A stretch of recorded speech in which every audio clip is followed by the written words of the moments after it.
Muito bem, Coronel Ustra está chegando para conversar conosco, o Edson vai me dar o ok. Coronel Ustra hoje é vereador em Porto Alegre, eleito, né, no final de 2024, né, está no primeiro ano ali, né, ocupando um posto importante na liderança do PL na Câmara, da liderança da oposição na Câmara, enfim. Ustra, me corrija se eu estiver enganado, mas eu sei do teu trabalho e da tua luta aí, da perseguição também. Mas, Ustra, antes de ser vereador em Porto Alegre, passou por uma função muito importante, que foi cuidar, era o 01 da segurança do presidente Bolsonaro. Ustra, querido, estou com saudade de você, irmão. Seja bem-vindo. Boa tarde, Pitoli. Boa tarde ao Luizão, meu amigo da Auriverde Brasil, está sempre nos bastidores aí. E boa tarde a toda a assistência da nossa querida Rádio Auriverde Brasil. Pitoli, eu já ia começar o programa dizendo que nós estamos com saudade tua aqui no Rio Grande do Sul, estamos com inveja já. A gente vê tu em Fortaleza, Pois tu em é. Locais. Tem que voltar para o Rio Grande do Sul, né, Pitoli? O pessoal gosta de ti aqui, tu sabe, né? Pois é, eu adoro. E outra, você sabe o tamanho do amor que eu tenho por esse povo aí, né? Pelo povo gaúcho, pelo povo porto-alegrense, enfim, né? Eu sempre que posso, estou por aí, mas estou devendo mesmo. Eu vou cuidar disso, Ustra, eu prometo cuidar disso. Ustra, eu posso pedir para colocar um vídeo que a Ana Paula Henkel, ela fez ontem numa fala ali no 4x4, porque você faz parte dessa história, Ustra. Você faz parte dessa história que a Ana Paula Henkel vai narrar para a gente agora. Posso veicular esse vídeo? Então vamos lá. Aperta o play, edição. Esses dias eu conversava com meu marido sobre isso, sobre essa possibilidade, né, que o Bolsonaro deveria ter ficado aqui nos Estados Unidos, que ele não deveria ter voltado, deveria ter feito como o Eduardo, ou o Ramagem agora. E aí nós começamos a conversar sobre isso e tem um ponto do que o Bolsonaro decidiu fazer que mostra, a conclusão que nós chegamos aqui, meu marido e eu, que mostra a grandiosidade do presidente Bolsonaro. Porque tudo que aconteceu depois da volta do presidente Bolsonaro, todas as atrocidades, por mais bárbaras que elas sejam e ainda são, a volta dele expôs as vísceras de todo o sistema cruel, covarde, bárbaro, sádico. Se o presidente Bolsonaro tivesse ficado aqui, talvez o sistema não seria exposto como ele foi. Nós não teríamos visto e presenciado, testemunhado, e hoje é um documento histórico, o voto do ministro Fux, dizendo praticamente um resumo de 14 horas. Isso tudo aqui é uma palhaçada e a única solução é a anulação. Então, assim, o presidente Bolsonaro foi a pessoa menos egoísta em todo esse esquema, porque ele voltou sabendo que ele seria crucificado, ele seria sacrificado, ele seria colocado, como um alvo seria colocado nele e ele seria perseguido. Mesmo assim, ele voltou. O presidente Bolsonaro sabia que ele seria perseguido. Ele sabia que ele seria preso e mesmo assim ele voltou, porque tinha muita gente no Brasil, milhões de pessoas, que entraram nessa nova era do presidente Bolsonaro. Muita gente de direita que saiu do armário, muita gente que se descobriu de direita por causa do presidente Bolsonaro. Então, eu acho que só mostra a grandiosidade do presidente Bolsonaro. Mas ele se sacrificou literalmente ali, politicamente, e agora fisicamente ele está se sacrificando, já com uma saúde muito debilitada, mas o Brasil, de uma certa forma, sai ganhando, entre aspas, porque quando que nós veríamos essas vísceras horríveis, essas de agora, como elas estão? Então, o presidente Bolsonaro ele colocou o país e colocou a opção de poder expor tudo isso na frente da própria vida dele. Ustra, eu disse que você faz parte dessa história porque você viajou no dia 30 de dezembro de 2022 com o presidente Bolsonaro para os Estados Unidos, né? Pitoli, o que acontece? Eu agora vou contar exatamente como aconteceu, tá? No final, quando terminou o segundo turno da eleição de 2022, eu procurei a direção lá do Gabinete de Segurança Institucional da Presidência da República, dizendo que eu não iria permanecer, poderia permanecer pelo Exército Brasileiro, cedido ao GSI, lá num outro governo. E, obviamente, eu procurei dizendo que eu não iria permanecer. Aliás, esse aviso foi dado logo após o término, como em forma de me antecipar aos fatos. Eu falei, se numa possível derrota no segundo turno, logo após o término do primeiro turno, que eu não iria permanecer no outro ano. Eu fiquei com o presidente Bolsonaro ali depois do segundo turno, acompanhei de perto lá o estado que ele ficou. Ele teve um problema de erisipela, o pessoal vai lembrar, na perna, bem grave, né? Nós estávamos lá. O presidente ficou... eu nunca tinha visto o presidente gripado, ele ficou gripado, enfim. E começou a se agravar os problemas dele, ele já vinha enfrentando esse problema do refluxo gástrico, porque o presidente, não sei se o pessoal lembra, ele falava assim, eu não como, né? Eu não mastigo, eu engulo. Ele pegava a comida, engolia.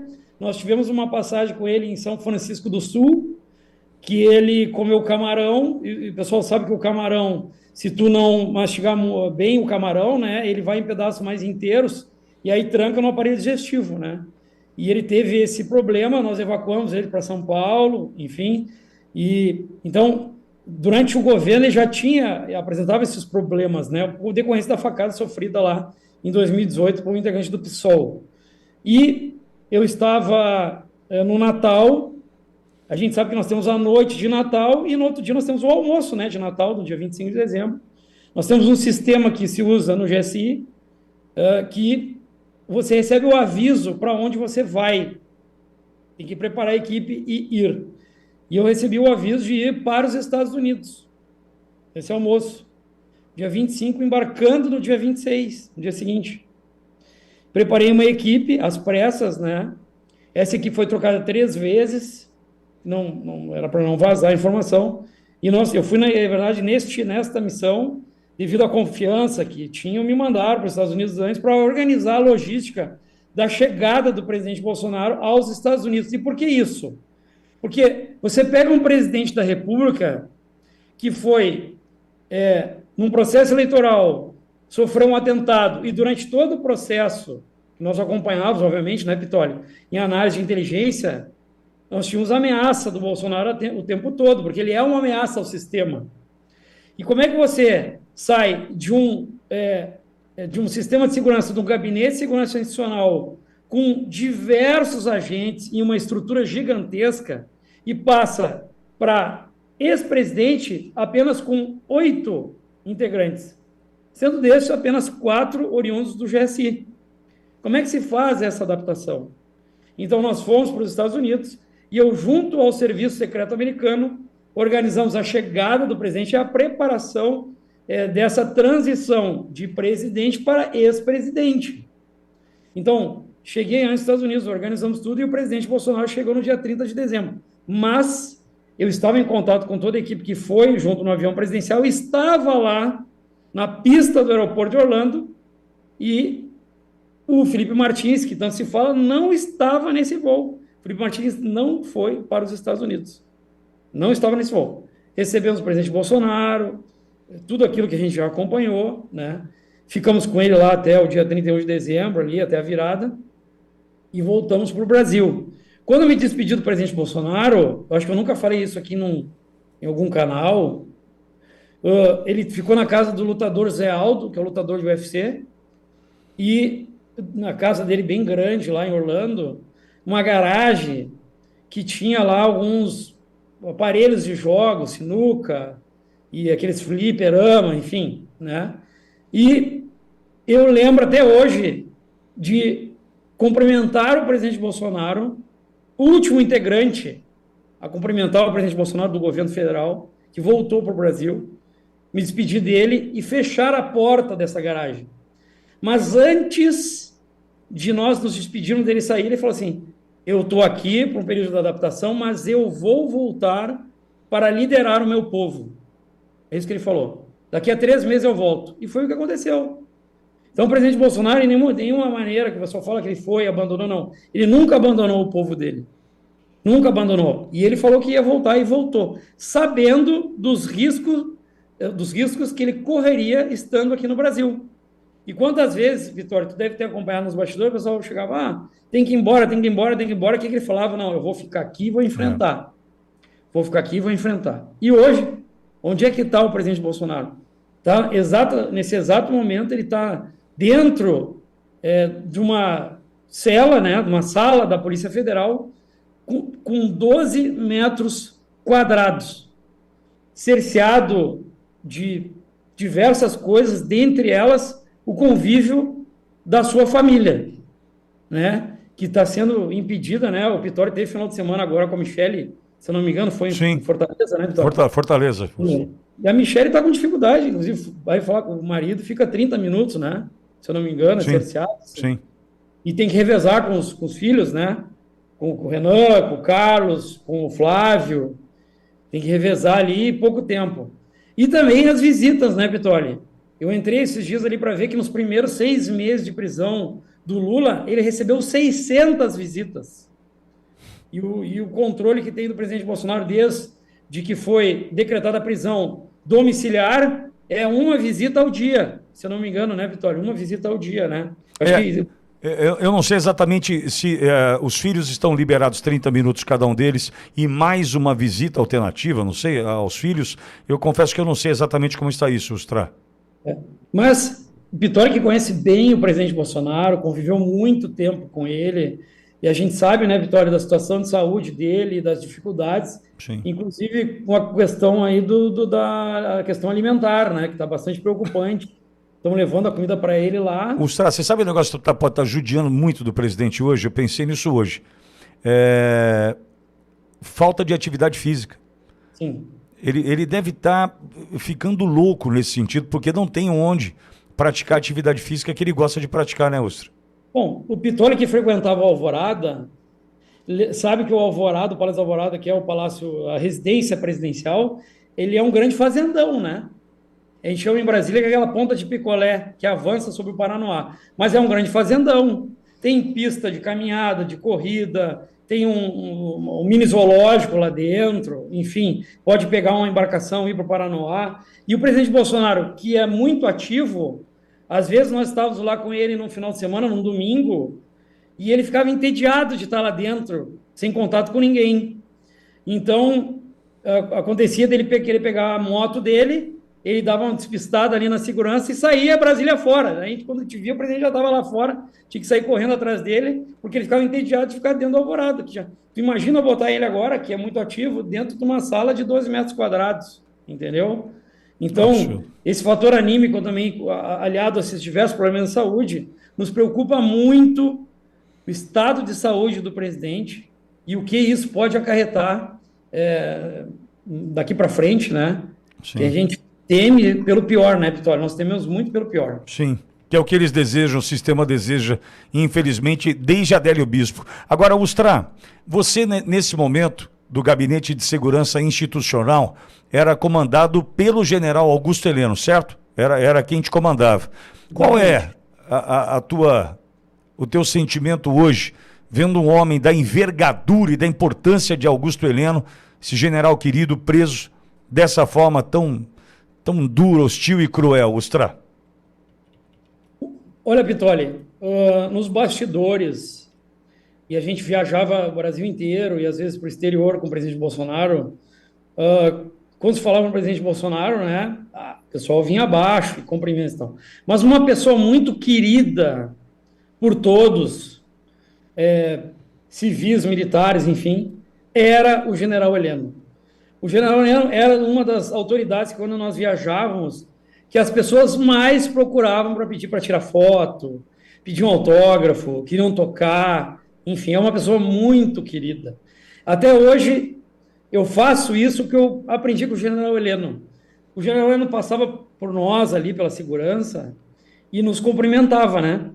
Ali na porta do gabinete do presidente Bolsonaro, na Alvorada, ou algum evento, ele cumprimentava. Às vezes ele cumprimentava uma vez, ele saía, ele cumprimentava de novo, porque ele já falava que ele sofria com um problema, que ele está com Alzheimer, né? Ele se esquecia. Então, às vezes, o general Heleno nos cumprimentava, Vitório, 3, 4 vezes. Aí a gente fala, bom, mas general, o senhor já me cumprimentou, é a 4ª vez que o senhor já me cumprimentou hoje. Daí ele falou assim, meu filho, eu prefiro passar por caduco que estou do que por mal educado. Então, eu prefiro cumprimentar a pessoa 3, 4 vezes do que não cumprimentar. E ele é extremamente querido, educado, competente e as pessoas não sabem, o general Heleno foi o primeiro Force Commander, o primeiro comandante da MINUSTAH do Brasil no Haiti. Anos depois de o Brasil ter participado da Segunda Guerra Mundial, a primeira força expedicionária brasileira pós Segunda Guerra Mundial foi a ida das tropas brasileiras para o Haiti. E o comandante, general Heleno, que liderava as suas tropas. Essas operações que o pessoal acompanhou nas favelas do Rio, existiam nas favelas lá no Haiti, uma mais famosa é a Cité Solé, e o general Heleno, ele não mandava as tropas irem fazer operação, ele liderava as tropas, ele ia na frente. Então, ele é extremamente benquisto dentro das Forças Armadas, dentro do Exército Brasileiro, e era muito benquisto dentro do governo federal. E o que estão fazendo com o general Heleno, eu estive visitando ele antes de ele ser preso lá em Brasília, estive na casa dele, e eu não sei se o pessoal sabe também, que a Polícia Federal, eles não avisam na portaria, eles chegam, batem na porta, quando a pessoa abre a porta, eles já apanham da mão da pessoa o celular. Esse é o modus operandi da Polícia Federal, mandada pelo ministro Alexandre de Moraes, com todo respeito aos policiais federais, tenho muitos amigos, mas o modus operandi que eles agem é dessa forma. Imagina entrando dentro da casa de general Heleno, 78 anos de idade, né, enfrentando um Alzheimer e um ícone do Exército Brasileiro agora preso dentro do Comando Militar do Planalto, lá no QG do Exército, em Brasília. Então, Pitoli, eu falei esses dias aí num canal e vou dizer aqui, eles não querem, eles não têm um projeto para o Brasil, eles têm um projeto de poder. E daqui a pouco, Pitoli, é você, é quem está nos assistindo, são as principais lideranças de direita do Brasil, que se nós não retomarmos os rumos do país no ano que vem, daqui a pouco o PT irá prender, calar e matar todas as lideranças de direita do nosso país, pessoal. Muito preocupante.